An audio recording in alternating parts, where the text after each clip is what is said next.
Hello, welcome to Fairy and Spoilt. Today I'm going to be talking to you about whether or not you should get a dog. This is in no way a judgmental video. It isn't. I have owned dogs for a long time. I realised the other day when I was talking to someone that we're probably looking at like 25 years since I very first started dog training and stuff. I've been very involved with dogs since and I've always owned dogs. This is not a judgmental video. Some people your lifestyle just doesn't fit with a dog. And if you get it wrong and you get a dog and you shouldn't get a dog, not only is the dog going to be really unhappy, but so are you. I help so many people who get dogs when they really shouldn't have done. And it's a really awful experience for them because they're absolutely racked with guilt if they have to give the dog up to a rescue centre. And it's just a really horrible experience. And the time that you go through the dog can be very stressful if you can't if you can't give it the life that it needs. So this isn't a judgmental video. It's not saying, oh, you're a bad person or anything like that at all. It's just saying if you aren't able to give your dog a good life, it's going to be really awful for you and the dog.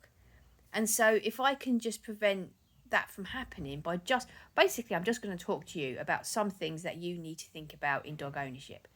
So if you're not familiar with me, I've got 3 dogs now, my 3 little darlings, and this is Albert, and I record my videos, so it's like 10 o'clock in the morning, so we've had our morning walk, we've had all our stuff that's involved in the morning, and then this is what they do. Oh no, we've got some life here.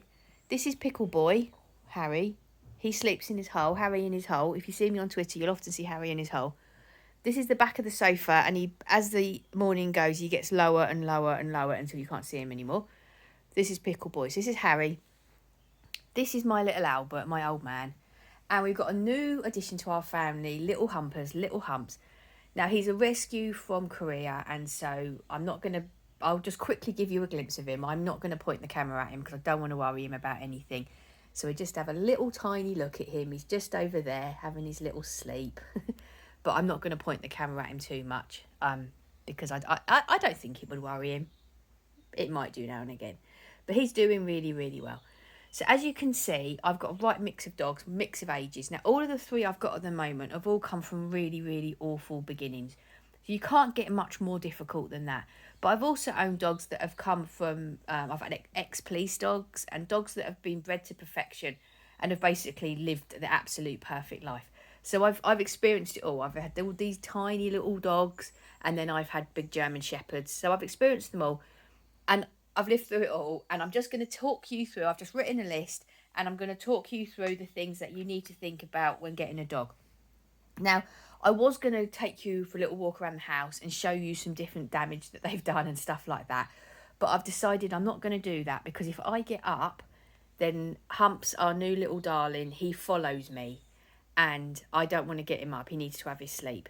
So I'm just going to be sat here. I don't think we're going to get much more life out of these dogs today. Anyway, so this is what I'm talking about.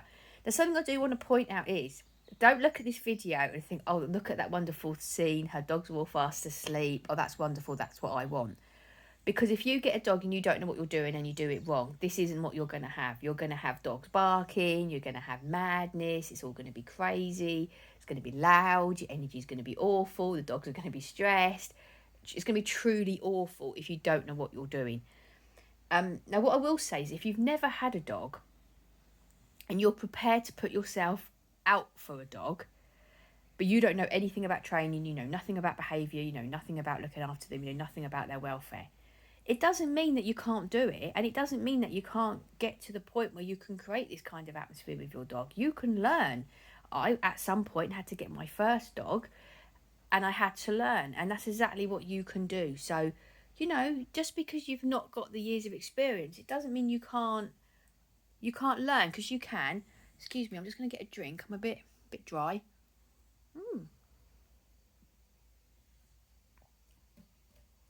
It's little Albert, something's woken him up. Okay, so I've just written a list in no particular order. Right, so first things first. Well, it's not even first things first. I've just written it in no particular order. I'm just going to go through it. Walking your dog. So I start work at 9 o'clock. Now, I work from home, so my dogs aren't left alone. I'm here. I start work at 9 o'clock. So that means that I have to get up at 6 o'clock in the morning because I like to feed my dogs before I go on a walk. That's just personal preference. Nothing in that, just something I do. Which means I've then got to give them enough time for that food to go down. So I get up at 6 o'clock in the morning. I start work at 9, I get up at 6.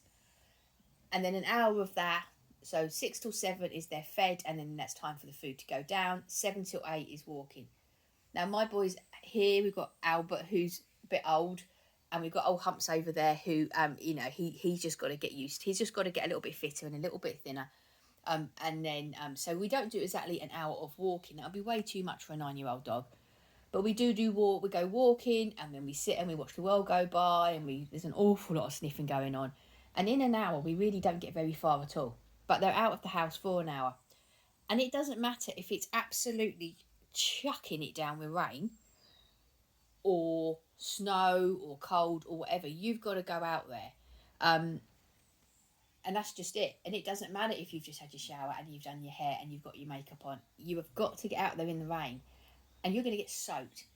And I've just over the years, I've just given up. I have a hairstyle that can just be washed and dried, and if it gets wet out in the rain, it gets wet. Makeup, very limited makeup, because you just get soaking wet. And dog walking clothes, as good as they are, nothing protects you. You do get wet, and it's cold, and there could be grey, miserable mornings. You've still got to get out there. I'm not going to go into, actually, that's a video in itself, isn't it? Actually, let me just make a note about that. I'm going to do a video about the importance of a dog walk, because it is not just the exercise at all. There's so much more to it than that. So much more to it. A dog walk is so important for your dog's general well-being. And so you can't... Sorry, excuse me. I'm just going to write on this piece of paper. There we go, walk. I'll do a video about that. It's not just about the exercise. It's the mental stimulation, the socialisation, so much. And if you don't walk your dog, the first thing I ever do, I don't even know why. I just seem to be drawn to people with dog problems. The first question I always ask is, what's your walking schedule? And then diet. Diet and walking, about level. I mean, there's a million questions to ask. And there's a million things that can be made better. Should we have a little look at Humps for a little while? Look at him over there, little sweetheart having a sleep. Honestly, I can't talk to you about what he's gone through because it makes me so angry, and I can't. It's not good for my energy. But oh my goodness, the little sweetheart. I've only known him for 2 days, and I completely and utterly love him. And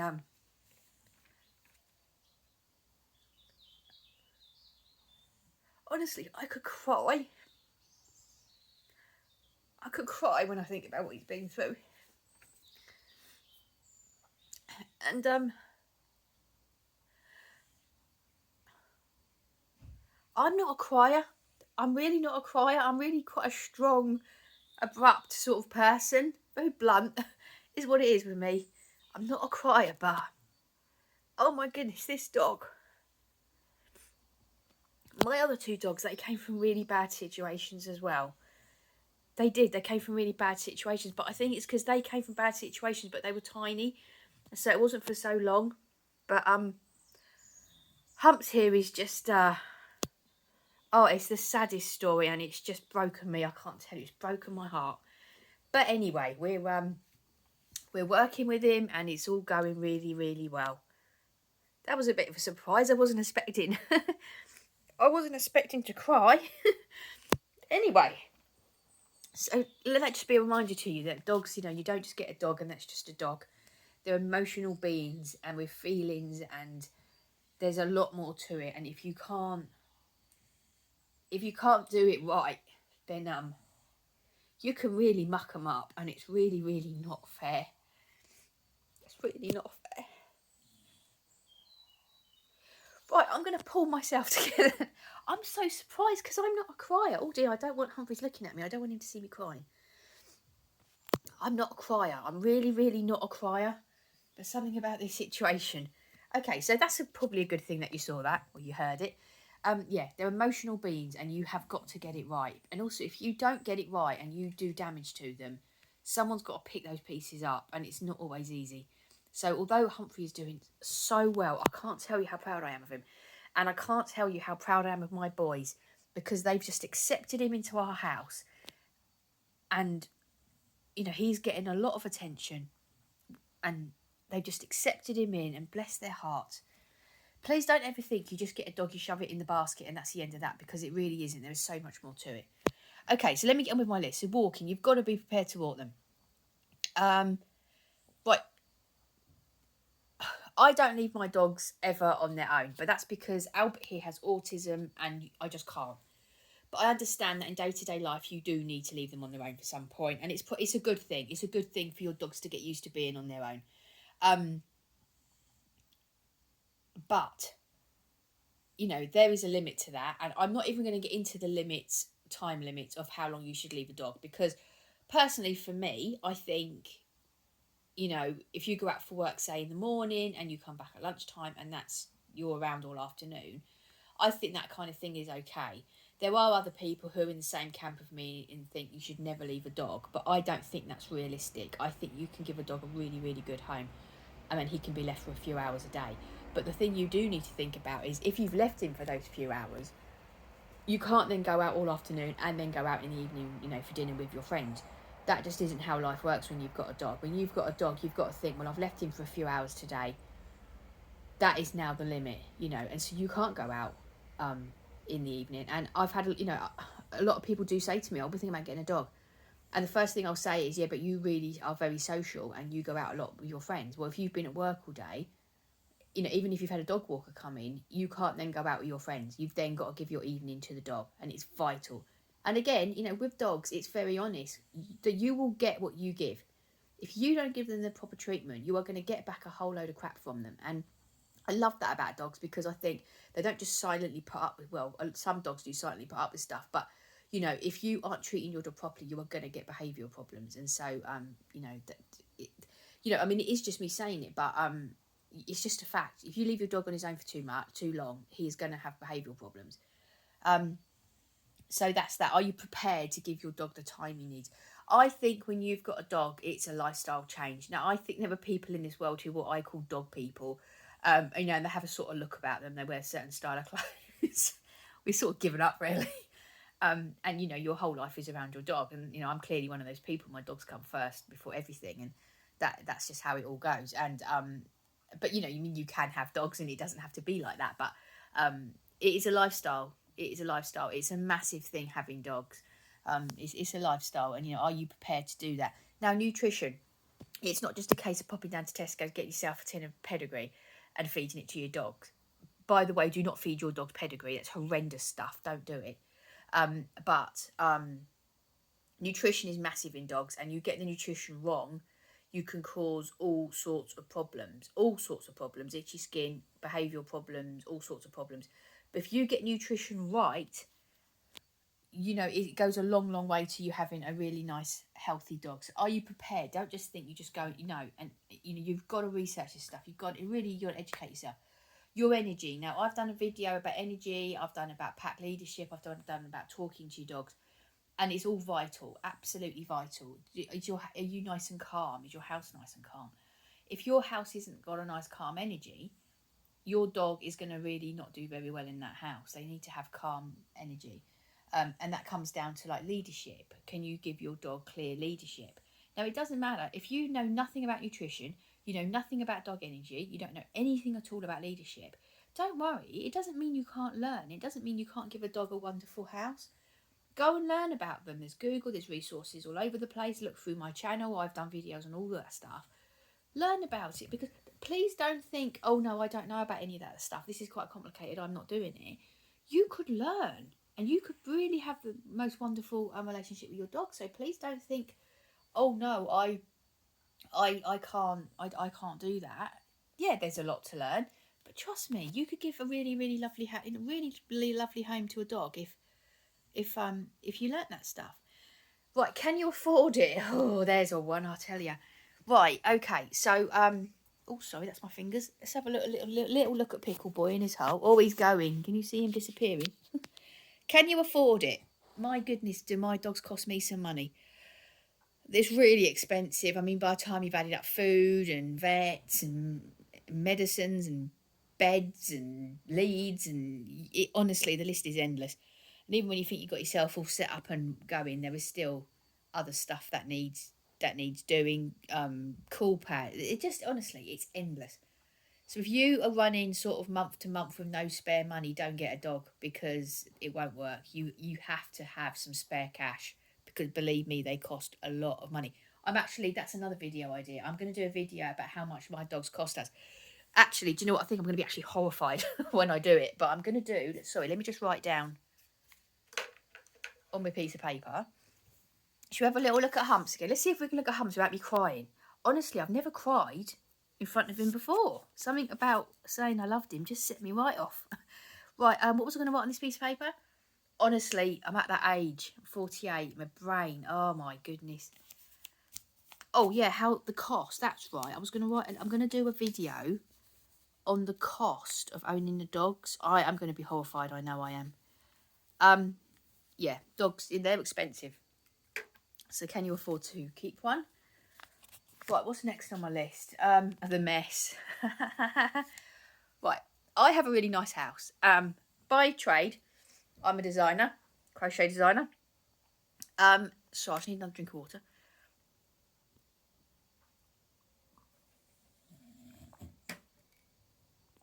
And so I like my house nice and designed.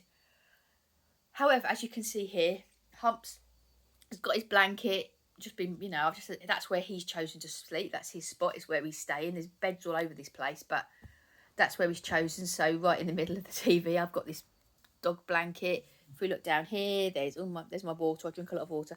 Cool pads. Oh, actually, I can show you something else from here. I can show you some damage without getting up and upsetting everyone. My lovely sofa cost a good few £1,000. This sofa did, and then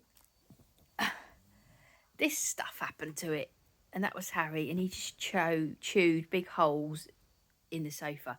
What happened was, he didn't actually chew holes in the sofa. It was when he was tiny.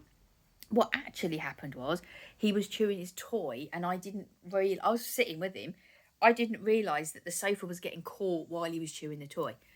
And so now I have to put covers over the sofas. Oh, shall I just show you Harry? He's down his hole.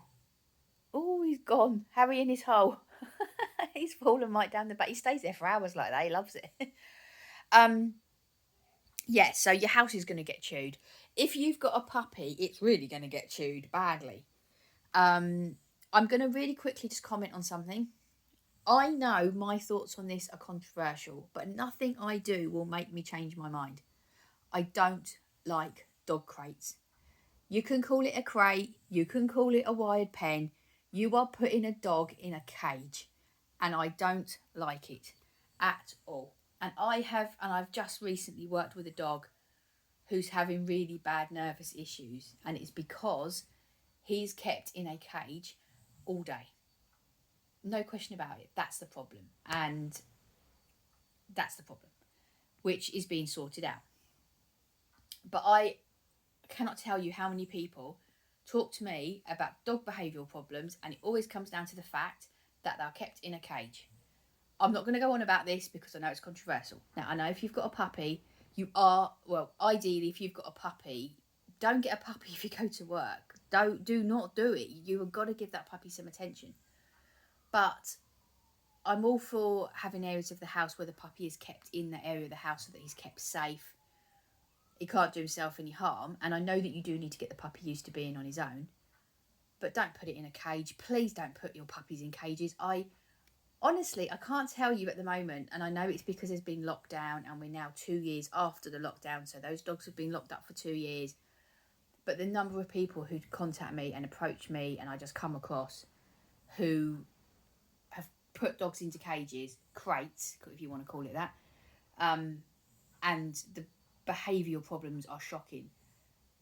And so I've gone round to some people's houses who've really needed help and seen these dogs in cages.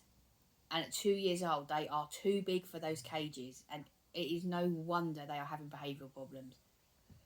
If you want to contact me about that separately and ask me anything about that, please do.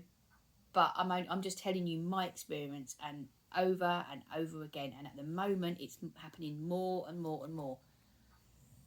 That I'm coming across dogs who are having big behavioural problems because they're kept in a cage. Right, I'm not going to go on about that anymore. Okay, so yeah, so the other thing when I was talking about mess, you've got the fact that they might chew your house. Not now, I mean, now they're this age, they're not chewing anything, they're not damaging anything at all. But when they're puppies, they might do. Hair, so little Albert here, he's a real mix of dogs, but there's massive Bichon in him. And so he doesn't really shed hair. Harry in his hole, let's have a see Harry in his hole. Harry in his hole, he doesn't shed. Now, little Humps that's just come to us, I think he is going to shed because there's no curl in his fur, and so I think he is. And I'm going to brush him. I brush my dogs every day anyway, but he'll be brushed every day. Not yet, but when we get to that point, he'll be brushed every day. But you've got to be prepared for hair to be everywhere. You've got to be prepared that you will never be able to wear black again. That's just life, and you will become very familiar with a lint roll. So if you're really, really house proud, don't get a dog. And that goes for your garden as well. Now, I was going to take you outside and show you something in the garden, but like I said, I'm not, because I don't want to upset. I don't want to wake Humphrey up. But we are both really keen gardeners, and our garden is really quite lovely and lush, and we've got some really nice plants. And this little one just decided out of the blue he was going to change where he went to toilet, and he was going to start piddling in a different part of the garden. And some of our really nice, big, exotic plants have been absolutely destroyed. Plants can't take a dog constantly piddling on them. Some plants can't even take a dog piddling on them once. So we've had to get little fences and fence sort of different bits of the garden off. So yeah, just think when you've got a dog, if you've got a lawn, chances I might get trashed by the dog. Might not, but might. You don't know. And when they're puppies, forget it. When they're puppies, they're just going to dig big holes in your garden and absolutely trash it. So it's not to say you can't have a garden, because we have, and we're keen gardeners and we really like our garden. But you know, it's not just straightforward. You will have to do things for the dog, and also remember it's got to be secure so they can't get out and all of that. So it can't just be how you want it to look. Holidays. Now, you can go on holidays and leave your dog in kennels. You know, I don't like that, but you know, I wouldn't. But you could do it. I don't like it myself. We did used to go on holidays, but not very far away, and we used to go to forest log cabins and take the dogs with us. But as Albert's got older, that's kind of unsettled him a little bit, so we haven't done that. And now with new Humphrey, I certainly won't be doing that. But you know, you can go on holiday in this country or whatever country you're watching this in. Go on holiday in your own country. Take your dog with you. They love it. You can have a great time on the beach with your dog. Take your dog with you. Barking, stuff like that. You know, they are going to bark. Like, hello, darling. You all right? He's leaving. He always leaves. Albert always leaves for videos. Okay, Humphrey might have to be my new star because Harry's in his hole. Okay, I've got no one to film. We're going to have to go to Humphrey. Here we go. You all right, Humps, darling? You okay? You can have a lovely... Yeah, you stretch that out, baby. That's it. Oh, yeah, you stretch that out and have a lovely sleep. Yeah, I mean, there's going to be barking. Not because it's bad behaviour, but if the postman comes, somebody knocks on the door, my dogs will bark. And they'll stop as soon as I tell them to stop. But, you know, they're going to bark at stuff. And there's not like... I don't have excessive barking or anything like that. And when I tell them to stop, they do. Mm-hmm. But there's going to be noise, stuff like that. And you're going to train behaviour. You are going to have to learn how to train your dog. You're going to have to learn dog behaviour. Now, whether that means you actually go to a class, a training class, a behavioural class, whether you learn it yourself, whatever you do, but you are going to have to do that. You will not get away with not doing that. You are going to have to take the time to do that. And if you get behavioural problems, and it doesn't just mean, you know, you're a bad owner because you get behavioural problems. Oh, we've got Harry coming out of his hole. Oh, baby, are you coming out of your hole? Yeah? Are you going back in it? Oh, no, he's gone back in it. Okay, he's gone back in it. Can we film you? Can we use you to film? Don't think because you get behavioural problems that you're a bad dog owner, because you're not. You're not at all. A lot of incredibly great dog owners have behavioural problems. That's just the way it goes. So don't think that... Harry, don't jump off that, sweetheart. Come down here. Is he going to jump off there? Yeah, he is. Okay. Well, I've really got no dogs now. We are going to have to go back to Humps. Okay. don't think, really, you always, this is your little debut on the camera. No, you're going back to sleep. All right, baby, you go back to sleep. Yeah, so, you're going to get behavioural problems. It doesn't mean you're a bad dog owner, or you do. It just means, you need to learn a bit more. But you're going to have to learn those stuff. I think that's it. There's nothing else on my list. But you can see that dog ownership, it's not just straight. Do you know what I was thinking about this? Have dogs, as they've been bred more or time has gone by, I was wondering if they've changed. Because, and I just don't know if this is just, a child's perspective on it. But when I was a child, I was surrounded by dogs. Not in our house. We didn't actually own dogs, but like my nan had dogs and friends had dogs and neighbours had dogs. And I just seem to remember that they were all so simple. Not the dogs were simple. It was just so simple to look after them. And now it's just not like that. And I don't know. And then I thought, well, maybe is it our lifestyle? We've got so much more stress. There's so much more going on with us. Maybe it's ours. I don't know. But like I said, it could be the child's perspective. But it just seems to me that, I don't know, 40 years ago, whatever, life was just, dogs just seemed so much easier. Whereas now it seems so much harder. I don't know what that is. Maybe, I don't know. I really don't know if it's our lifestyle, if it's the way they're bred. I really don't know. But then now they are complicated little creatures that it's just not like it used to be. And like I said, okay, so all the dogs I've got right now have all come from bad abuse. But I've owned German Shepherds that were police dogs. So they were bred to perfection, and there were no behavioural issues with them at all. And then I worked them myself. But it's still, even though I might not have actually been dealing with behavioural issues, it's still an awful lot of work. And I mean, that was a whole lot of different kind of work, because I did agility with them, we did competition training with them. They were taught to work with disabled people. There was a whole load of stuff going on. They had busy lives. And again, then my life it revolved around the dogs. I was constantly in wellies and shorts, constantly looked like I'd just been pushed through a bush backwards. But I wouldn't have had it any other way. That was just how I loved it. And now it's a completely different set of dogs, completely different, and completely different. And I do training with them every day. We have a training session and I train them all the time. But it's a completely different setup. But just because these are abused and my other dogs weren't, doesn't mean it's any less hard. And that's the other thing, whether you go and rescue a dog or whether you get one from a high-class breeder, it doesn't make any difference. If you don't do what you have to do, you are still going to end up with massive problems. There is no way around that. You will end up with massive problems. Right, so if you've got any questions about getting a dog, or there's any issue in your life that you're not sure if that would fit with a dog, don't hesitate to ask me in comments. I'm over on Instagram and I'm on Twitter. Now, Twitter is where a lot of people contact me.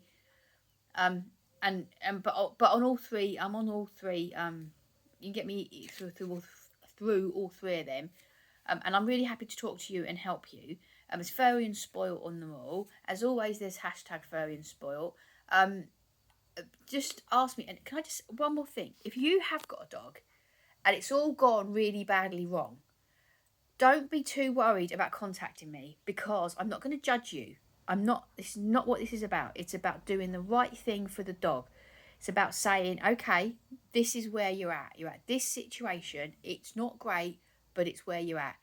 Where can we go from here forward? And as long as you're doing the right thing from the dog going forward, then you can't give yourself a hard time about that. It just happened. Let's just move on from it. And you can move on from it. You really, really can. Like I said, Little Humps here, I've had him 2 days.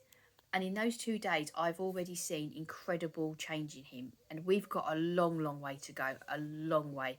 Physically, we've got a long way to go. Mentally, we've got even longer to go.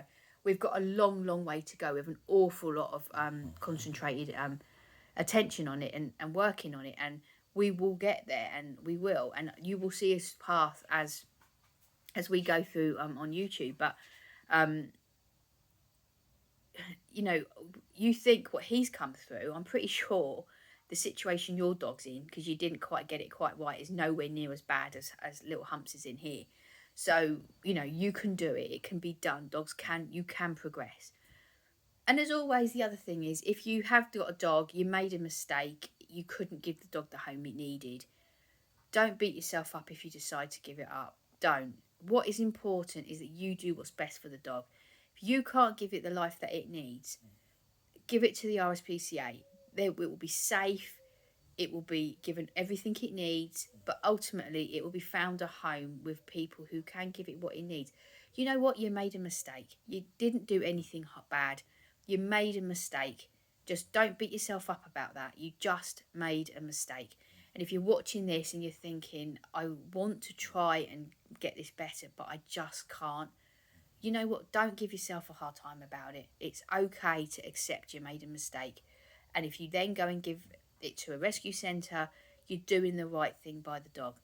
If you are watching this and you're at your wit's end with your dog and you want to try and get it better, there are so many resources out there, so many books, local dog trainers, so many resources out there that will help you and will get you back on track.